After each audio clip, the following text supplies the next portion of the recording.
But they are two of five kids who were the children of two Scientologists who I knew back in the day. Their dad, like I said, was my dentist, which for those who might have not been here earlier, that's all the hours he spent in my mouth was as my dentist.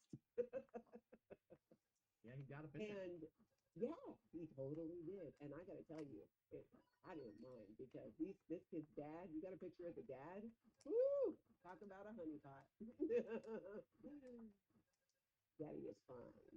Okay, so before we get into me asking you all sorts of questions about the family and the Scientology involvement, let's Mhm. actually take a look at this video. It's only about 60 seconds long. Here it is.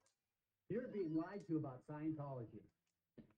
Okay, so one of the most frequently asked things I've gotten as a Scientologist and we see in our comments is, do we get to see our family?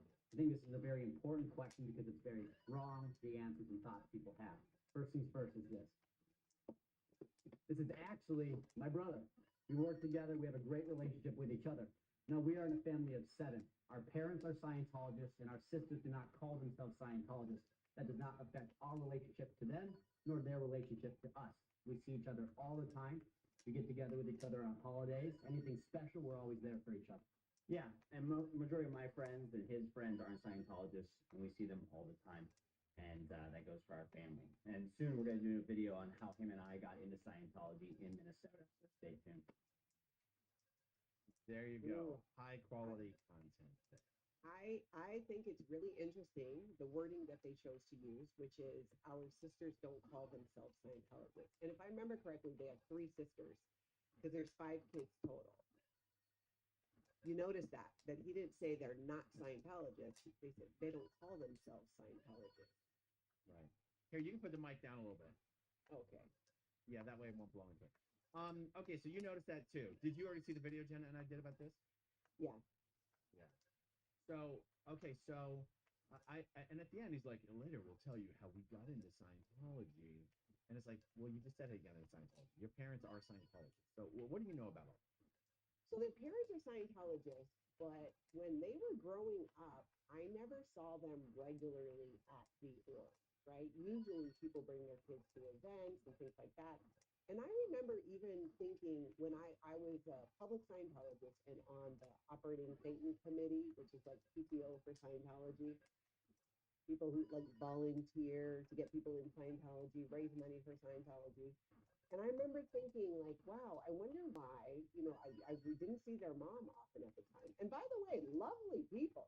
Both their parents, Jennifer and Scott, when I knew them, were just lovely people. But I always wondered, like, okay, how come they don't bring their kids in? Why aren't the kids involved? It seemed a little, what we would call in Scientology, a little outpointy. And I know there was at one point it seemed like the mom maybe wasn't as fully on board as the dad is and always was. So who knows? But you know how that goes. Sometimes you have one spouse that's more dedicated to Scientology than the other one. I always had the idea that Scott was more the hardcore Scientologist and that his wife Jennifer not so much. Now that could have changed because I have not been there in what's it been like 15 years, so it's been a minute. But I was In your surprised opinion, to see this. from what you know, would all of the kids actually have been born into Scientology, but then the parents just didn't make them do it that much as they were growing up? Or is it possible the kids were already born when the parents got it? I cannot say with certainty, but I'm pretty sure most of them, I think, were born before. Because if I remember correctly, their dad got into Scientology. He's a dentist, so he got into one of the Scientology friend groups. Like it might have even been Hollander, one of those. That's how he got into Scientology. And I think there was a period of time after I left where their dad may have been a staff member. I think he might even have been the executive director, which just blew my mind. I don't know for how long that was. And Gunner, the one who does most of the videos, when he joined staff in 2018, he started as the deputy executive director. And I'm assuming that's still his job, these years later. So that's interesting that he's doing TikToks and all that.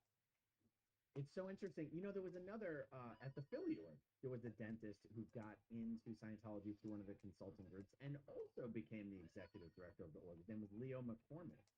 I mean, I'm telling you, these wise consulting groups are definitely the biggest source of new Scientologists, particularly new Scientologists if you want. Yeah.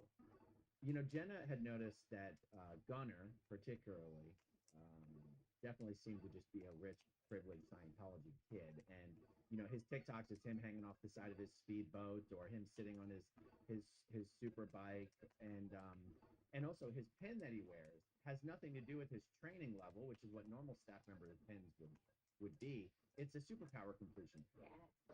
And they Yes, that both is a have them. huge amount of money. Little That's bit a better. crazy amount of Little money. bit Which fucking makes me better. wonder, Whew. were they training Let's at Flag? go. Did they go to Flag and do any training, or while they were there, they did super? Nice.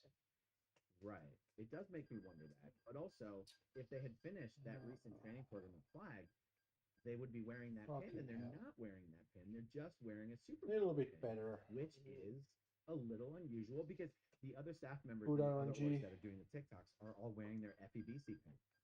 Ooh, yeah, and he's not Well, I wearing can In it. San upload this one. Francisco, in DC, and in Tampa, they're wearing their FEBC training pins, and these guys aren't wearing it, which Hmm. also makes me think he couldn't possibly be the DED unless the Twin Cities org doesn't have their new command team back.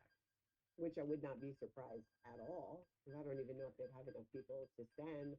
And I don't know if their dad is still on staff or not. I was really, when I first saw this, Nice. and I don't remember, you or Jenna